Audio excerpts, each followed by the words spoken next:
This video right here has made me well over $1 million.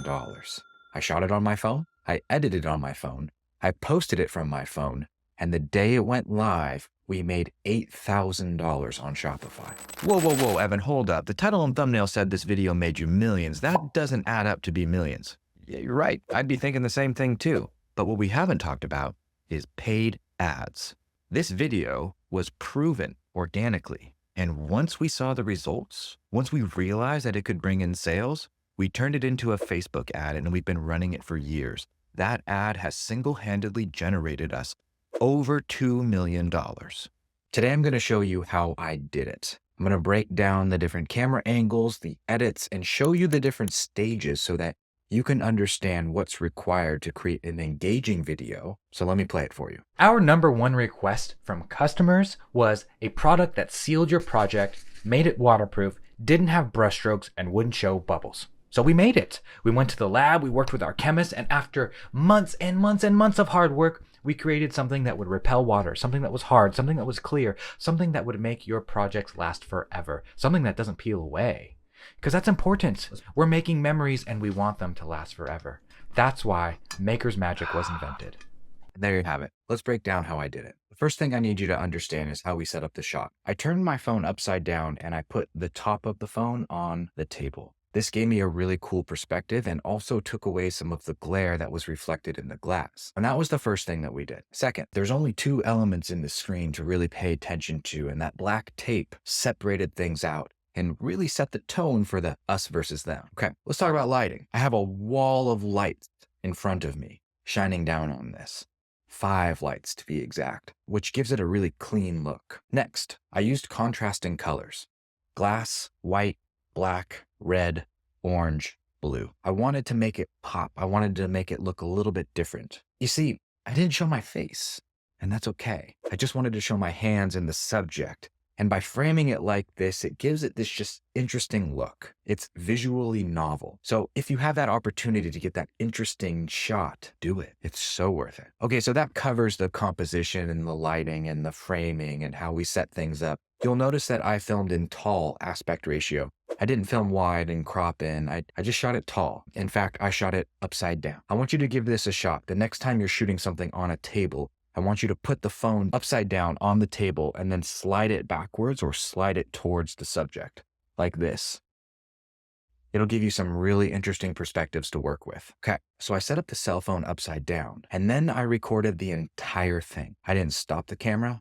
I didn't restart. I just filmed the entire process, knowing that I would edit it down when I was done. And that's how I do all of my shooting. One take. If I mess up a word or if I say something wrong, I'll just repeat it until I get it right and then move on. It makes life so much easier when you're assembling footage and doing edits, especially into script. If you see the same words over and over again, you go to the last one, delete everything before it, and you're good to go. It's a technique that's worked for me and can work for you in the beginning until you develop your own techniques. So we shot upside down, lots of lighting, really cool angles, nice effects, good framing, and in one take. So how long did the actual video take to shoot? Well, about 20 minutes or so. And I edited it down to 30 seconds. You could do this on a computer. You could do this on a cell phone. You could do this in TikTok or in Instagram or on Facebook, like anywhere. All of the editing softwares can pull this off because they're very, very basic. Let me show you what I mean. Okay, to edit this video, I used an app called Video Shop. There's a ton out there. You don't have to use Video Shop. It's just one that I've been using for a long time. Paid for it a while ago, and I still use it. What I'm gonna do is, I have this screen recording. We're gonna play through it, and I'm gonna comment on it. I'm gonna show you the very beginning, the rough cut.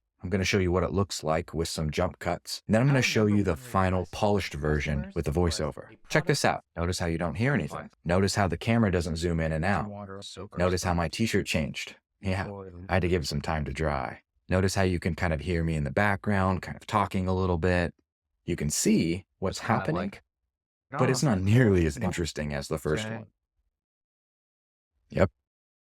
So you get a pretty good idea of how we ended up here. Okay, here's what I want you to see. Up here, this is our timeline. And as you see the video scroll by, every time we get to a new scene, the camera will change. See that? The camera jump cuts every single time. Each one of these clips is not longer than 2 seconds. And I did that strategically. because I know how it works.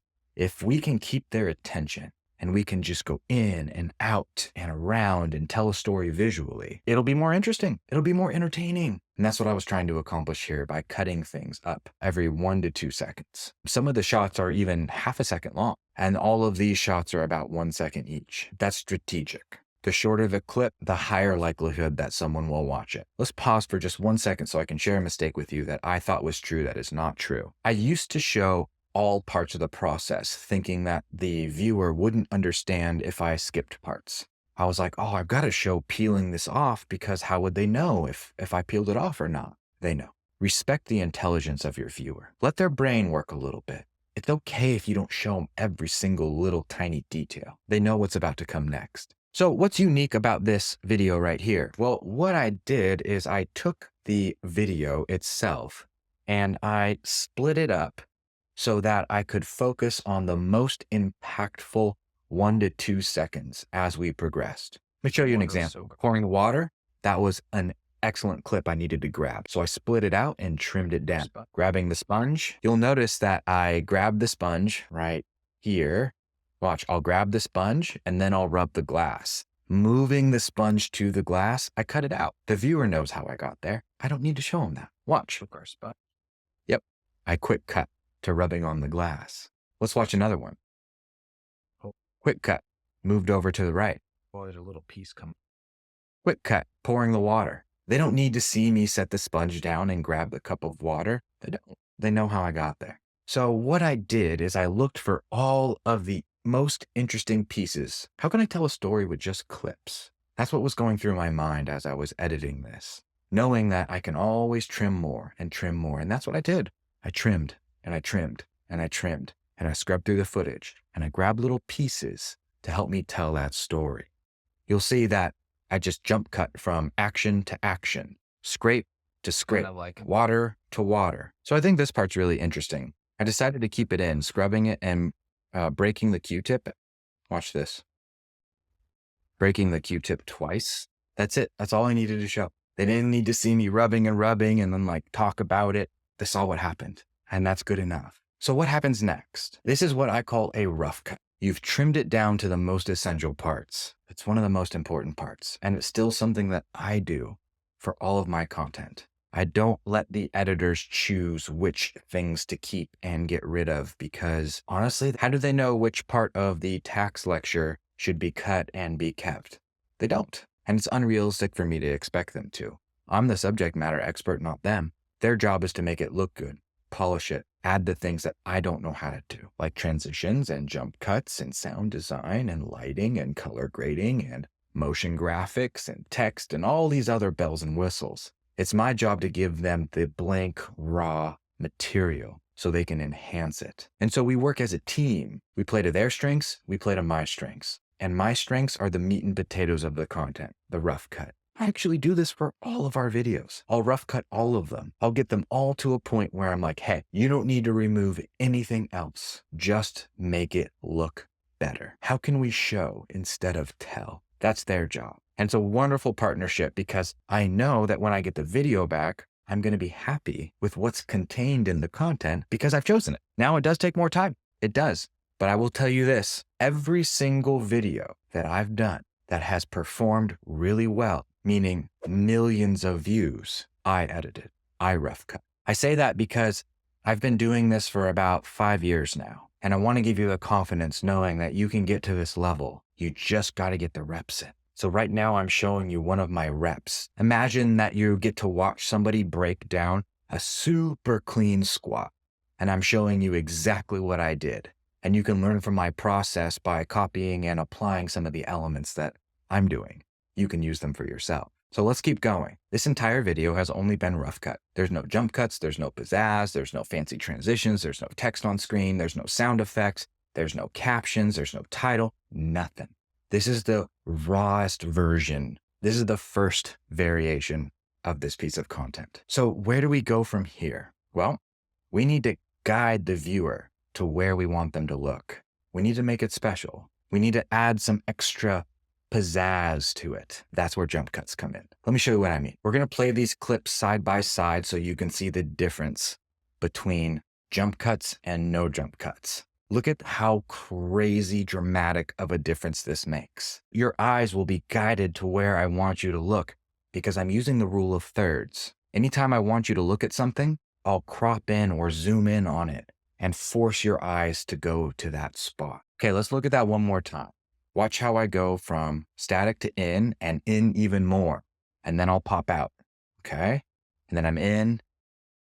I just keep zooming in and focusing on the things that are important. When you're editing footage, you can guide where people's eyes go. You can move their attention around the screen by focusing on the right parts. I like to use the rule of thirds. For our phone settings, there's a grid you can apply to your camera. I imagine that grid on here, and I used that rule of thirds as crosshairs to place the most important part of the video. And by zooming in and moving the footage to that exact spot, it's really pleasant to watch. Now, here's a pro tip. If you are jump cutting, which means a cut and a zoom in or a cut and a zoom out, if you were doing that to a person, make sure their eyes match.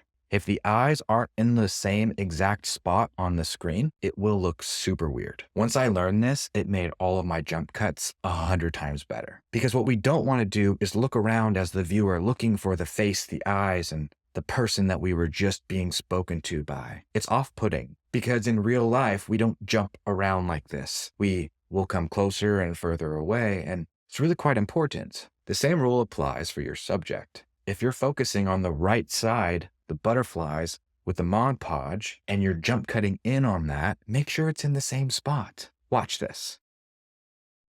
Boom. Same spot. Watch. Same spot. Water, water. Same area of the screen. This is really important when you're doing your jump cuts. And that's all this is. That's all the second version is. Simple jump cuts, in and out. And it made the video so much more interesting. Okay, cool. Let's take a look at what happened next. Two things have changed so far. You'll see a title, and you're also gonna see this microphone right here. That microphone means I recorded a voiceover. Typically, I'll start with the voiceover and add footage to make it work. In this case, I wanted to add one after the fact, so I came up with something. I basically just played it and then kept talking until I got something that I liked. Could I have done it better? Could I have planned more? Yes. Would it have been easier if I started with the voiceover? Oh yeah, absolutely. But you can do it in reverse order if you want. I did here. I literally hit record inside the app for the voiceover and talked into a microphone, and that was it. I trimmed off the edges so it started right away, and that's all I needed to do. I also added a title, something to hook and get their attention. I wanted them to know that it was a battle. We were doing a test, a comparison.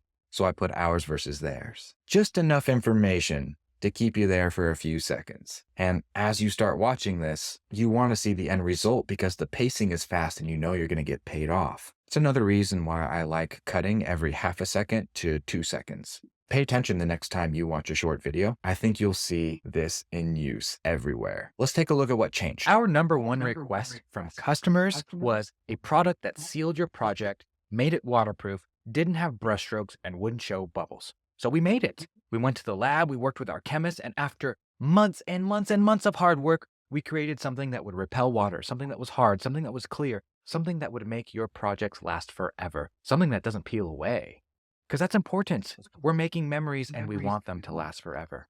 That's why Maker's Magic was invented. And this is pretty much the final video. One thing that you'll notice is that some of the clips down here, I actually muted because they were taking away from the video. But there are certain clips that I left the audio in. For example, when I was pouring the water, you could hear it. When I was scrubbing with a wooden Q-tip, you could hear it.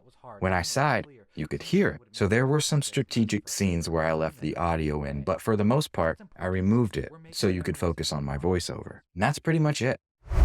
Obviously, there's a ton of different ways to create content, like documenting what you're doing.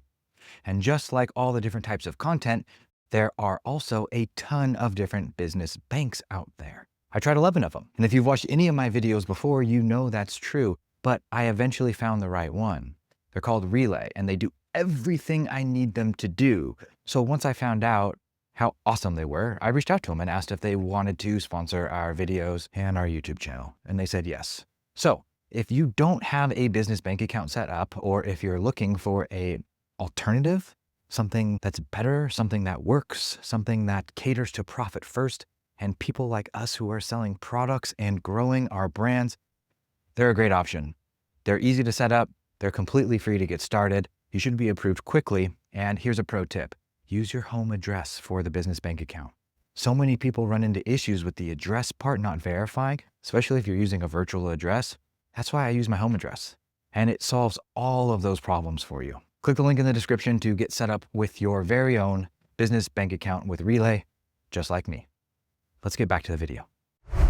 I shot the video upside down with good lighting. I composed it well so it was visually interesting and novel. I did one big long take. I then put it into my editing software and chopped it up to grab the most interesting tiny bits. Nothing was more than 2 seconds. Once I had it all arranged and chopped up and the entire video was less than 30 seconds, I went in and zoomed in on every other one, jump cuts. When that was complete, I added a title and a voiceover, and then I exported it. And now that you know about jump cuts and lining up the subject matter, including the person's eyes, once you see the 1/2 second to 2 second cuts, you are going to notice it everywhere. Seriously, the next time you're scrolling or watching Netflix or on YouTube, look at how they make their cuts. The ones that have hundreds of millions of views. Watch some shows on Netflix. Look at the framing. They use the rule of thirds. They use great lighting. The audio is crisp and clean, and they use jump cuts. Now, the rate at which you cut and zoom in and break up the footage is called the pacing. If the pacing is too quick and doesn't fit the vibe of what you're going for, it will feel weird. So try to match the pacing of your content style. Now I'm going to show you one more example, and we're not going to watch the whole thing, but I want you to see another way of doing this because it really is that powerful, and I want to drive the point home. So let me pull up the script and show you a YouTube video that I edited myself. It's about 7 minutes long, and I have 5 million views on YouTube. This video, just by posting it on YouTube, has made me more than $15,000 in AdSense. This is my descript. All right, let me show you something. I filmed this entire video in about an hour and a half. Took me a little while because I moved the camera around a lot, and you'll see that in here. I really want to drive this point home about jump cuts. So take a look at the script, and if you haven't watched the video training on how to edit into script, please do. It is incredibly powerful, and it might make things so much easier for you that content creation becomes a breeze. Check this out. Every time there's a slash, it's a new scene. You see how it changes every scene? So there we go. We're just kind of going down, clicking. You see these different scenes? In, out, in, out, in. Cut. Out, in, out. You see what I'm doing? I'm going in and out every single sentence. The longest a sentence is, like one scene, is this one right here. This is the intake hose. And that's because I need to explain it. There's a one-way valve right here and a one-way valve right here. This piston in this cylinder goes back and forth, and it pulls and then pushes. But it can only pull. Don't you just love that? It's so simple and it works so well. I'm just going to play the first few seconds for you so you can see what I mean. With this setup right here, we're able to make over 1,000 units a day out of our garage, and it only cost us $600 to get it set up. Today, I'm going to walk you through all of it. Like all manufacturing jobs, everything starts with a giant drum of raw materials. This is a 55-gallon drum that we get raw materials in, and these are 35-gallon drums that we store the material in. How do we mix it, you might ask? 5-gallon buckets and a drill press. You see what I mean? It keeps your attention. It forces you to focus on the things that are the most important, the things I want you to focus on, and it holds your attention. Like I said, this video got over 5 million views on YouTube, and I posted it this year. It's the video that allowed me to get my YouTube subscriber plaque, and I did the edits myself. And I'm not knocking my editing team. They are incredible. I just had the sense because I was the one that shot it, and I am my person, I am my customer, and I was making it for me. That's what's important. Make those videos for you. Let's go to my content dashboard. We'll go to shorts. We'll sort by views. Right here, 18 million views. How? What we do is we grab a cap with a foil insert and a fresh jar, and we press the button. It dispenses the perfect amount, but we need to seal the cap. So we grab our induction sealer, we put it on top and press the button. That's all it takes, is 1 second. And now you have a solid foil seal. We had some bad reviews about breakage, so we bought this machine. It was only $100 though, so I think it was a worthwhile investment. The last step is over here at the label roller. I pull this arm down, crank this crank, and there you have it, a finished product. We were able to make thousands of units in our garage, and this whole setup cost us less than $600. And there you have it.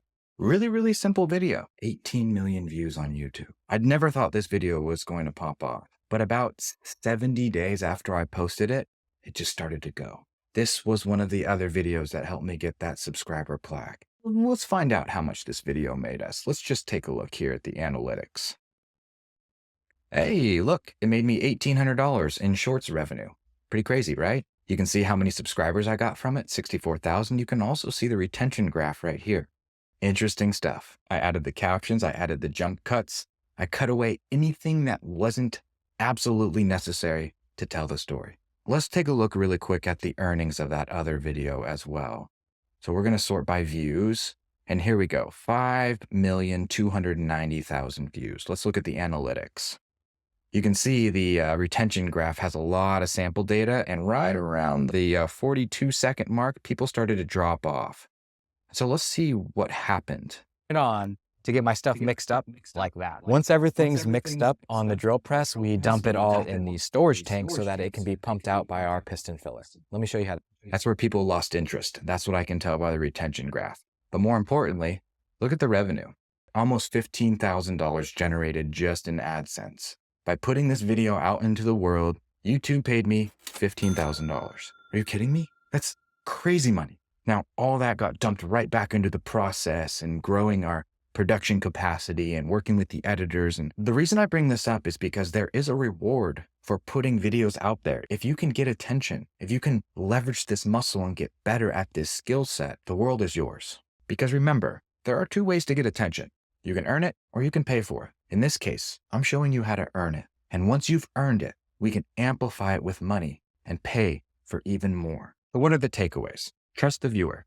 They're smart. You don't have to show them every single little detail. Edit for you. Create something that you think is really good. Put yourself through the board test. If at any point you're watching your content and you want to pick up your phone, cut that part out.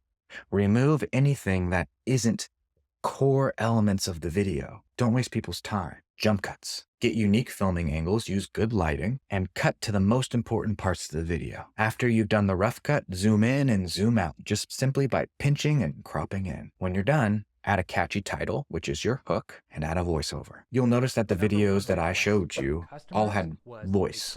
I was talking in all of them. Some you saw my face, some you didn't. Some there was a combination. Experiment. Have some fun. Make a video that you honestly, genuinely enjoy. If you are your customer, then it's even easier.